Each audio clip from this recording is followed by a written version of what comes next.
Как вы уже могли догадаться по происходящему на экране, буквально недавно меня подрезал знаменитый Вакнет. Нарушал ли я правила, или играл с читами, или же мои тиммейты любители пожрать говна? Ответ, разумеется, отрицательный. Так что же происходит с Вакнетом, с регистрацией урона и ленью разработчиков? Будем разбираться. Так что приготовились внимательно слушать, смотрим спонсора и погнали. Представляю вашему вниманию GiftDrop, где можно отлично провести время, открывая различные кейсы, от обычных до самых уникальных, дабы испытать удачу и получить классные скины. На сайте сейчас проходит ивент, где вы дополнительно можете выиграть скины, а для того, чтобы участвовать, нужно зарабатывать особую валюту, открывая новые тематические кейсы. Помимо этого, на GiftDrop можно один раз за 72 часа крутануть барабан бонусов, где можно получить либо плюс к депозиту или бесплатные прокруты. А еще на сайте также есть и бесплатные кейсы, которые вы можете открыть, если в течение 24 часов пополнили свой кошелек на определенную сумму. А если ты при пополнении еще используешь мой промокод, то получишь 40% к депозиту. К тому же появился удобный способ пополнения через карту с минимальной суммой в 25 рублей. Так что не теряй времени и переходи по безлимитной ссылке в описании, которая также подарит вам $2 на баланс. Уже давно далеко не секрет, что Counter-Strike 2 это набор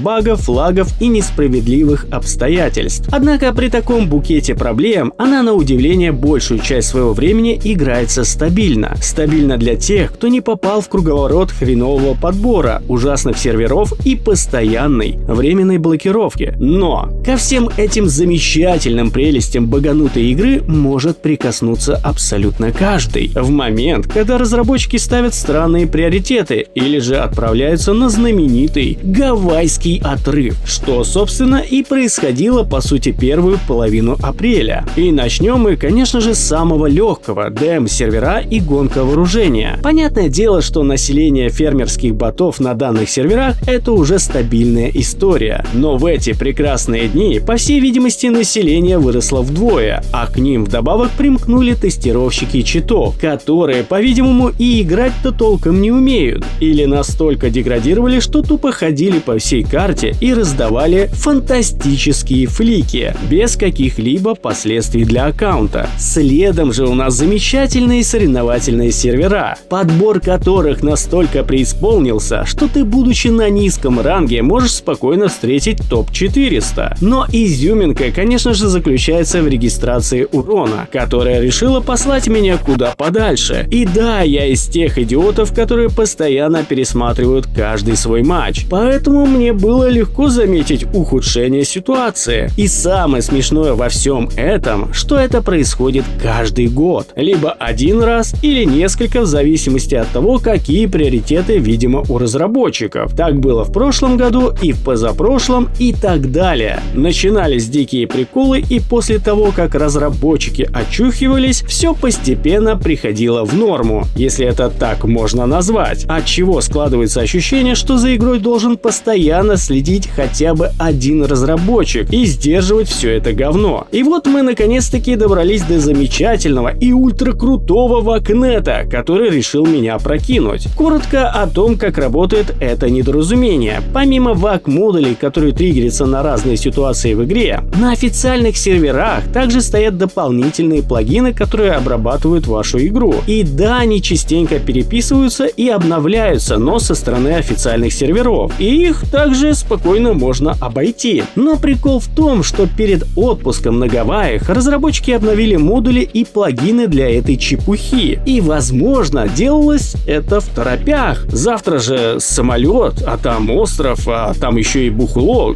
Гавайи как-никак. В общем, работало это через жопу. Но вы знаете, так в жизни бывают, отпуски заканчиваются. И весьма грозные разработчики, или кто там у них верховный каратель с плеткой, решил активировать то, что добавили перед отлетом. И меня, и всю мою максимально честную шайку штрафанул великий Вакнет. Если кто не в курсе, хоть и отмененные матчи не показываются во вкладке «Смотреть», их можно скачать и проанализировать самостоятельно, а находятся они в вашем профиле статистики игры Counter-Strike 2, но в режиме схватка, так как при отмене матча Вакнетом режим автоматически на сервере меняется на безрейтинговый, поэтому поэтому его и нельзя найти в игре. Хотя разработчикам ничего абсолютно не мешает сделать так, чтобы они были видны и в игре. Но не суть. После анализа всей демки и просмотра каждого раунда своих тиммейтов, ведь доверие оно такое, можно и подорвать, выяснилось, что ни хрена-то там и не было. Чего, кстати, не скажешь о противоположной команде. И вот какие на руках у нас итоги. Понятное дело, что опять-то эти разработчики все напутали. Но что если Вакнет сейчас триггерится на определенные действия, но банит противоположную команду? Ха-ха. Вполне в духе разработчиков, но все это только домыслы. Также выяснилось, что у двух моих тиммейтов это не первое родео, и бан они получили не на 20 часов, как я, а на целых 3 дня. И вывод напрашивается сам за себя. Оказывается, Вакнет, видимо, тоже ставит какие-то свои приоритеты. И даже если враг играл с говном, но не был до сих пор замечен, бан упадет на тех, кто уже зашкварился, и неважно, играли они в тот раз с читом